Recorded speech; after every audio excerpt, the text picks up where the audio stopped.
Pak Heri, Pak Hari. Waalaikumsalam warahmatullahi wabarakatuh. Ketika sholat Jumat biasanya kan banyak yang datang ketika waktu adzan. Itu sebaiknya itu menunggu adzan selesai ataukah langsung sholat sunnah? Soalnya ada pendapat kalau sholat sunnah itu kan hukumnya sunnah, sedangkan untuk menjalankan khutbah itu wajib. Azan apa khutbah? Ada. Azan kedua berarti. Ya. Istilahnya itu adzan itu sebaiknya kan kalau mau sholat sunnah itu didengarkan dulu adzannya sampai selesai, ataukah kita tetap langsung sholat sunnah ketika waktu ada yang ada. Oh iya. Jadi kalau misalkan khotib sudah naik ke atas mimbar, azan kedua sudah dikumandangkan, terus kita baru datang, khutbah kan belum mulai. Khutbah itu belum mulai, tetap dianjurkan sholat sunnah. Tapi kalau lagi azan, jawab dulu azannya. Baru selesai, sholat 2 rakaat ringan, yang rukun-rukun saja. Habis Al-Fatihah, Al-Ikhlas. Habis Al-Fatihah, Inna A'toina, sing pendek. Ya, habis Al-Fatihah, Al-Baqarah. Ya, habis Al-Fatihah, surat Ali Imran. Ya sudah selesai ya khutbah sama sholat Jumatnya. Yang ringan-ringan langsung duduk dengarkan. Ya, kenapa? Dulu ada sahabat Nabi namanya Sulaik Al-Ghatafani. Nabi sedang khutbah Jumat, tiba-tiba Sulaik itu masuk duduk karena menganggap loh khutbah wajib, sholat sunnah. Tapi apa? Ditanya oleh Nabi, apakah kamu sudah sholat sunnah 2 rakaat? Belum ya Rasulullah, sholat 2 rakaat yang ringan. Loh, Nabi yang merintahkan, sami'na wa ata'na. Jadi meskipun telat, khutbah sedang berlangsung, tetap sholat sunnah tapi yang ringan, jangan kepanjangan. Gitu Pak Heri. Pak Heri sih? Pak Hari. Ditunggu karena khutbah belum mulai ketika azan itu. Langsung habis itu sholat 2 rakaat. Oke, sudah dapat hadiahnya? Pertanyaan banyak tadi, langsung digeser. Ini, Bang, depan sama belakang ada 2, Bu Us sama Bu Ula, silakan gantian. Waalaikumsalam warahmatullahi wabarakatuh. Fikri. Untuk menjawab adzan itu sendiri wajib atau sunnah, yang satu. Kedua, misalkan tayamum, kita cuma sampai pergelangan tangan aja apa? Misalkan buka sama harusnya sampai tangan sampai situ. Kalau cuma pergelangan tangan itu terus yang sering kejadian kita waktu jamaah kan teman kita kadang mukenanya tersingkap. Itu langkah kita menutup atau bagaimana? Oke, ada nomor nuwun Ustaz. Assalamualaikum warahmatullahi wabarakatuh. Waalaikumsalam warahmatullahi wabarakatuh. Oke, pertanyaan pertama, apa hukum menjawab adzan? Coba dijawab bersama-sama, hukum menjawab adzan? Memangnya kalau adzan selalu jawab? Bilang wajib, dosa itu. Wajib itu kalau kita tidak melakukan, dosa. Saya tanya ibu-ibu, setiap adzan selalu menjawab atau tidak? Belum tentu ya. Apalagi azannya banyak. Habis musola Nizar selesai, Al-Marwah azan. Habis Al-Marwah, Baitur Rahman azan. Dijawab enggak itu? Nah, ini perlu diketahui. Menjawab azan hukumnya sunnah. Tapi ingat ancamannya, kalau ada orang mendengar suara azan kok ngomong sendiri, ancamannya nanti di neraka akan disiram dengan air timah panas di telinganya, tembus telinga sebelahnya. Yuk, ngeri. Tapi dijawab sama dengan apa yang diucapkan oleh muadzin, Allahu Akbar, Allahu Akbar, sama. Kecuali hayya 'alas shalah, jawabannya la haula wala quwata illa billah. As-salatu khairum minan naum. Saya nggak pernah bangun subuh bingung apa jawabannya. Coba jawab bersama. As-salatu khairum minan naum. Sodakta wa barorta. Bersama-sama 1, 2, 3.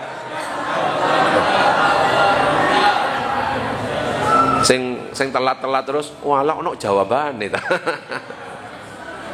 Nah, Jadi sunnah hukumnya, tapi tetap kita jawab. Yang kedua, tayamum itu yang dibasuh, bukan dibasuh, yang diusap cuma dua, wajah dan tangan. Kalau dalam mazhab Syafi'i, dua tepukan.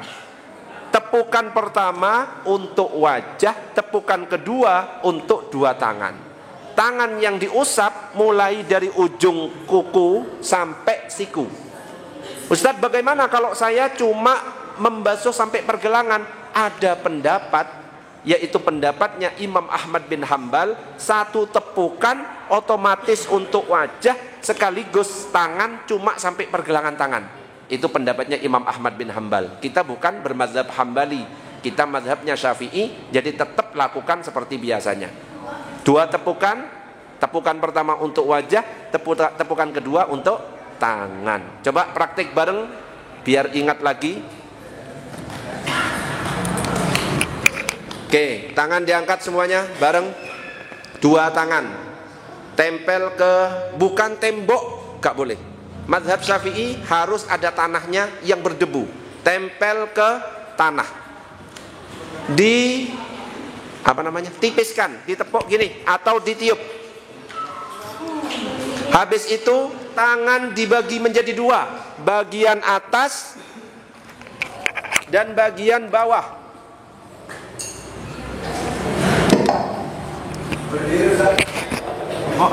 Ustadznya diperintah-perintah, gak sopan ini. Ngono kan lebih enak sih. Berdiri Ustadz, kayak ngukum aja. Ayo praktek bareng biar ngerti. Sebentar, tak berdiri. Aduh. Tangan diangkat semua. Tangan diangkat, tempel. Langsung dua cara. Boleh diginikan untuk menipiskan debu, boleh ditiup. Pilih salah satu. Jadi tidak sunnah kalau debunya banyak, debunya wakil. Jadi yang sunnah itu tipis. Sudah ngerti sampai di sini? Tangan dibagi dua, bagian atas yang jari-jari, paham? Bagian bawah. Terus dari atas sunnahnya, yang bagian bawah jangan disentuhkan terlebih dahulu, tapi yang bagian jari-jari dulu. Puter, diputer, dijilat, dicelupin, ya, diputer, nggak usah dijilat. Terus sekarang bagian ini, ya, ketika sudah nyentuh ini jempol ini ke bawah juga loh ya, karena ini juga bagian tayamum. Gini, ini jempol. Baru yang ini yang belum tersentuh naikkan ke atas. Paham sampai di sini? Naik. Lah turun ya apa? Ya enggak.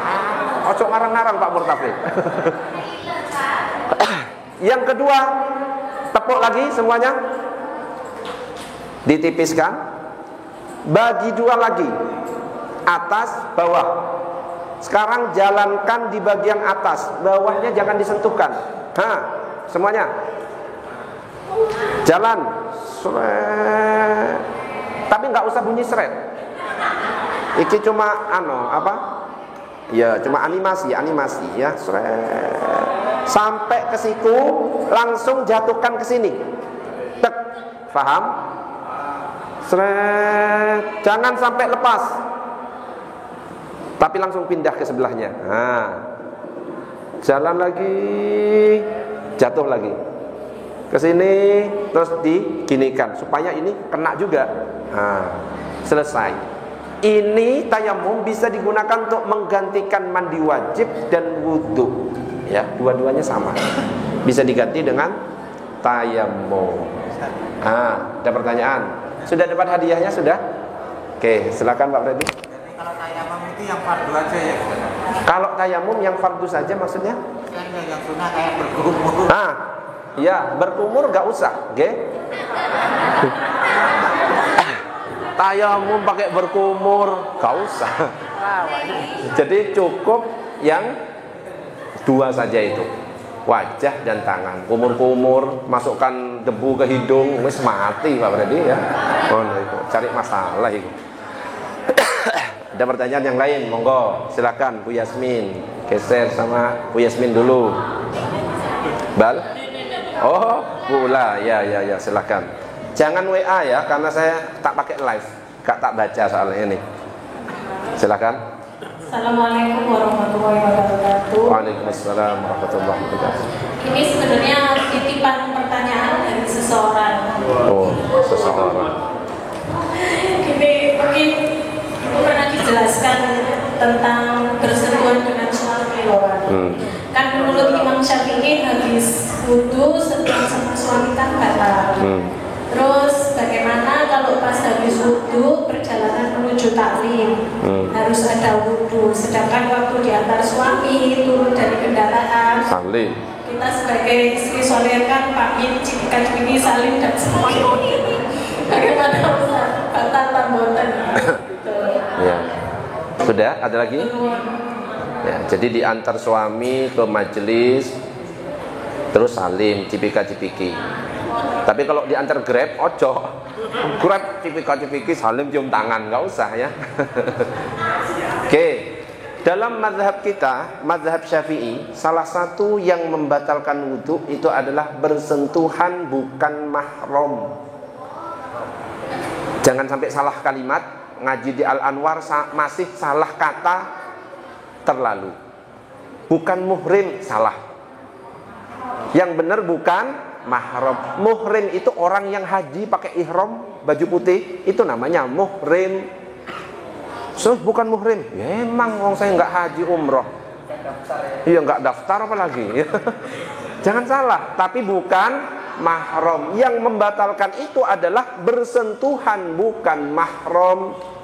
Tapi kalau kita bersentuhan dengan mahram kita tidak batal.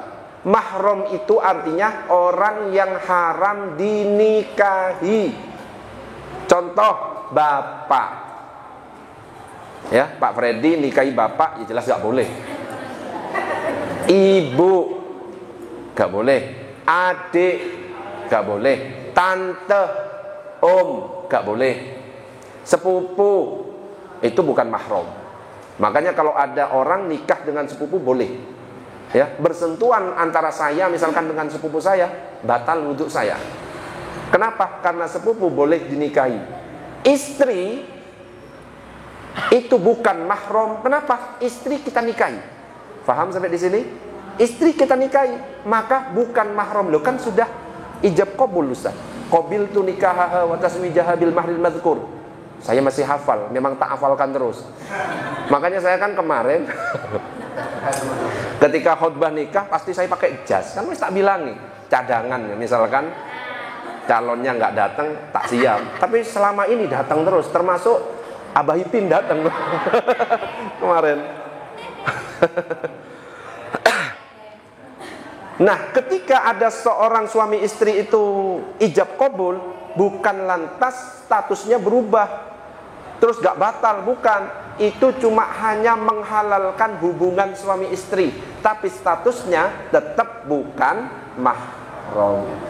Gimana Ustadz kalau saya diantar ke Masjid Al-Marwah terus habis itu salim, batal nggak wudhunya? Batal. Kalau kita wudhunya dengan mazhab Syafi'i, ada nggak solusinya biar nggak batal? Ada. Gimana caranya? Selain pakai penghalang, ya, tidak cipika-cipiki, ada. Meskipun kita salaman, nggak batal. Ketika wudhu di rumah, pakai cara wudhunya mazhab Maliki, salim, masuk, nggak batal.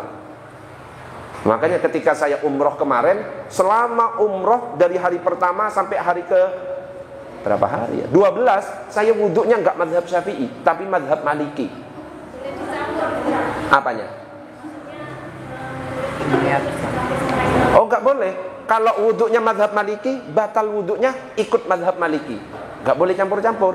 Wudhunya mazhab Syafi'i, pasti wudhunya batalnya ikut mazhab Syafi'i. Saya satu paket karena saya ngerti caranya. Itu di umroh pertama, umroh kedua kemarin saya pakai mazhab Maliki terus. Kesentuh misalkan, ya karena tawaf, gak usah wudhu lagi. Kenapa? Karena memang dalam mazhab Maliki kalau tidak syahwat, tidak sengaja, gak perlu wudu. Makanya wudunya mazhab Maliki salim, hadir, gak usah wudu. Itu sudah dalam keadaan wudu. Caranya mazhab Maliki sama dengan mazhab Syafi'i, cuma 2 tambahannya. Ketika basuh wajah harus digosok, tangan cuma gosok, ngerti? Faham? Tangan, kaki ada gosokannya. Yang kedua, kepala tidak cuma sebagian, tapi full semuanya. Kayak Iqbal, Bal, coba full kepala. Cara kepalanya kayak gini, baru bisa dipraktekkan. Bal, coba Bal, sini Bal ya, gak kelihatan. Coba praktekkan semua tangan diangkat seperti Iqbal. Jari tengah disambung di tengah, jari tengah ketemu jari tengah. Bal, ibu-ibu gak kelihatan dong, kamu berdiri. Ya awas itu besi. Jari tengah ketemu jari tengah, jempol gak boleh gerak, jangan gerak. Cuma bagian putaran saja itu. Putar ke belakang, seret, tarik ke depan, seret, goyang. Nggak usah, ya. Pakai goyang. Bisa dipahami? Hadiahnya sudah? Oke, tadi ada lagi, silakan. Sama, kalau cewek cukup batas kepala, yang rambutnya panjang nggak usah tarik ke bawah, gitu nggak usah. Cukup batas kepala aja. Yang bawah itu nggak usah. Itu. Nah, ya. Ada lagi? Oh itu, Bal, silakan.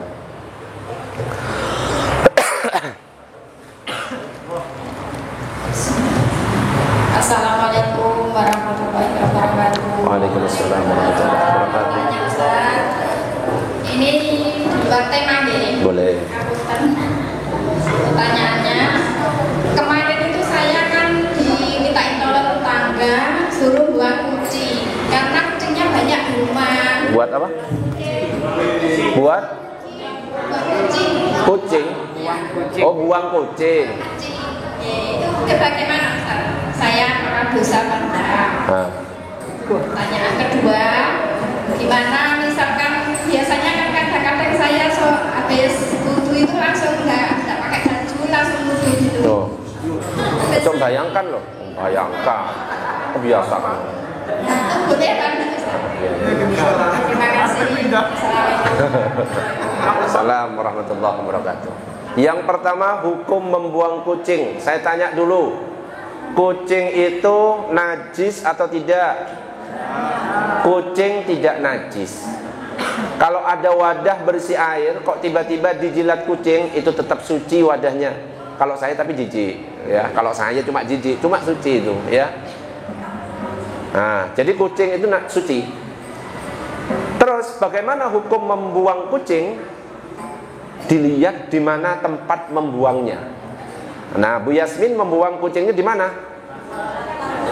Di Masjid di Masjid Baitur Rahman. Itu kan masjid, kalau itu loh, yang mana itu? Sana itu. Nurul Huda. Oh, berarti Bu Yasmin itu. Bu Yasmin.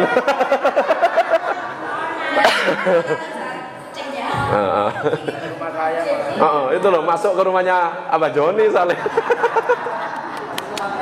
Wes pelakunya ketemu Bah ya, nanti bisa diselesaikan dengan hukum adat masing-masing. Ya. Jadi kalau misalkan kita membuang kucingnya di tempat yang memang kucingnya tetap mudah mendapat makanan, tidak dosa. Di pasar, di tempat yang ada rumah dan lain sebagainya, sehingga orang masih bisa memperhatikan, tidak dosa. Tapi kalau membuangnya di tempat yang gak ada kehidupan, ya, berangkat dibawa ke atas gunung, ke pucuk gunung, bingung kucingnya, itu namanya menyiksa kucing dan hukumnya haram. Jadi tergantung. Tapi katanya Abah Joni sudah diambil Abah Joni, jadi ya wis, ya. Yang pertama, yang kedua, apa tadi? Mandi, habis mandi, belum pakai baju, langsung berwudu, apakah boleh? Loh, saya belum jawab kok boleh. Iki berarti ngene kabeh. Saya itu mau jawab, bukan nanya. Iki ya gini berarti iki. Ya. Apakah boleh ketika kita habis mandi belum handukan sik basah langsung berwudu? Apakah wudhu kita batal? Wudhu tidak batal. Yang membatalkan wudhu itu sudah jelas. Buang air kecil, buang air besar, nyentuh bukan mahram, tidur, apalagi menyentuh kemaluan. Itu. Sedangkan yang lain itu nggak membatalkan. Ngomong nggak batal, cuma makruh. Termasuk kita nggak pakai baju dalam keadaan telanjang, langsung wudhu, tetap wudhu kita sah. Cuma adabnya saja yang kurang. Tetap sah. Kalau ditanya sahnya, apakah boleh? Boleh, nggak apa-apa. Yang nggak boleh kalau misalkan di tempat wudhu Masjid Al-Marwah nggak pakai baju apa-apa wudhu. Dia di situ depan itu nggak boleh. Ya, Bu Yasmin, sudah pernah di Masjid Al-Marwah sini? Enggak, jangan. Ada Pak Freddy, apalagi Pak Herman. Pak Herman ngeliat ke atas itu bayangin masalah ini. Hati-hati. Allahumma sholli ala Allahumma sholli ala Sayyidina Muhammad. Hadiahnya sudah? Loh, belum itu. Mana hadiah? Belum. Oh, itu sudah. Ada pertanyaan lagi? Oke, itu geser dulu, sabar. Nah. Bu Bibit. Itu, Bang, langsung ke sana, Bang. Nah. Bal, geser langsung. Fikri, geser ke sana. Assalamualaikum warahmatullahi wabarakatuh. Saya mau tanya Ustaz, ya. Tadi itu ada teman saya sholat ya. Terus ada yang satunya tuh jidatnya tuh ketutup. Nah, ada yang mengingatkan. Itu dia mendengarkan. Nah, yang satunya itu kalau sholat itu sambil gini terus gini. Padahal jalannya tuh masih kuat. Tapi kalau diingatkan kok malah marah-marah. Nah, itu pribun. Itu Bu Eko tak? Bukan? Kak, bercanda Bu Eko, nggak usah emosi ya. Nah, Nek Al Anwar itu nggak boleh baperan ya, kuat mental. Kayak Abah Ipin itu tak gojloki dari apa? Saya bayi sampai sekarang loh, sik pancen ngaji. Ya, malah monggo Ustaz, saya gojloki nggak apa-apa Ustaz, selama saya masih hidup. Oh, Masya Allah, luar biasa ya. Jadi wes siap itu. Oke. Apa tadi pertanyaan? Saya mau lupa. Oh iya. Sujud yang tidak boleh itu kalau misalkan jidat tertutup semuanya. Contoh, Bal, kamu tunjukkan wajah dengan jidatmu yang tertutup semua. Coba pecinya ke bawahkan. Nah, ya di situ. Nah, kalau misalkan seperti itu, tidak ada bagian dari jidat, dari dahi yang menyentuh tempat sujud, ini batal sholatnya. Tetapi kalau seandainya ada bagian dari jidat yang masih nyentuh, ada rambut 3 helai misalkan, Imam Syafi'i mengatakan hukumnya makruh tapi sah. Jadi kalau ada bagian, misalkan miring coba, kurang satunya, pokoknya ada bagian, nah masih ada bagian, itu masih sah tapi makruh. Oke? Jadi kalau masih ada bagian yang menyentuh, sah tapi makruh. Yang nggak sah itu kalau ketutup semuanya. Ibu-ibu juga ketika sujud, hati-hati.